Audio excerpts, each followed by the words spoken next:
Her idea of a decadent dessert is probably dipping actual blueberries in fake blueberry water. But all in all, definitely a woman I could have known in my now partially erased past. Since I didn't remember her, I went into my fake recognition routine. It's one I've gotten quite proficient at. Hi! Boy, it sure has been a long time, but it's great to see you. How's everything? What? She asked, somehow not understanding what the hell I was talking about. Then the realization hit me, and I turned around to see another guy behind me waving to the woman and simultaneously looking at me like I'm nuts. I am nuts, but I'm also a cop, so I could have come up with a pretense to ask for his ID, but I'd pretty much bet anything that his name is also Doug. When I looked back, the woman was looking at me just as strangely. My only effective way to minimize the embarrassment of the situation would have been to shoot them both, but that seemed like literal overkill, so instead I just wheeled my cart out of the aisle in humiliation and let T-shirt lady and Doug reminisce without me. As I head toward the checkout lane without the flavored water, I am surprised to see my partner, Nate Alvarez, standing there. I can only assume that Jesse told him I was here. Otherwise, he is doing a really bad job of secret surveillance. Nate is 6'7", 280 pounds. He is constantly on a diet, and those diets are constantly failing. Chocolate-covered cherries are in aisle 3, I say. He frowns. Wise ass. Let's go. Let's go where? To work. Today is our day off. I'm gonna barbecue. What are you making? Tofu burgers? Wheat germ steaks? Nate is a bit disdainful of Jesse's attempts, with occasional success, to get me to eat healthier. Salmon. He frowns again, as if the very concept of salmon is distasteful. I'm not surprised. Let's go. Why? I'll tell you on the way. We'll take my car and get yours later.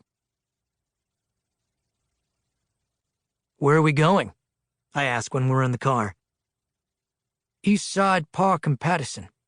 There's a dead body waiting for us. Who is it? He shrugs. I don't know yet. White male, 40s. The son of a bitch apparently doesn't care that you are having a barbecue party today. By the way, why didn't you invite me? First of all, it isn't a party, just Jesse and me. And besides, the last time we had you over for dinner, you blew a huge hole in our food budget. You even ate 3 of the plates. We had to eat porridge from a bowl for 6 months. What the hell is porridge anyway? Like a soup? Nate asks. Nothing like a soup, but you'd like it, just put chocolate syrup on it. Why are we getting this call on our day off?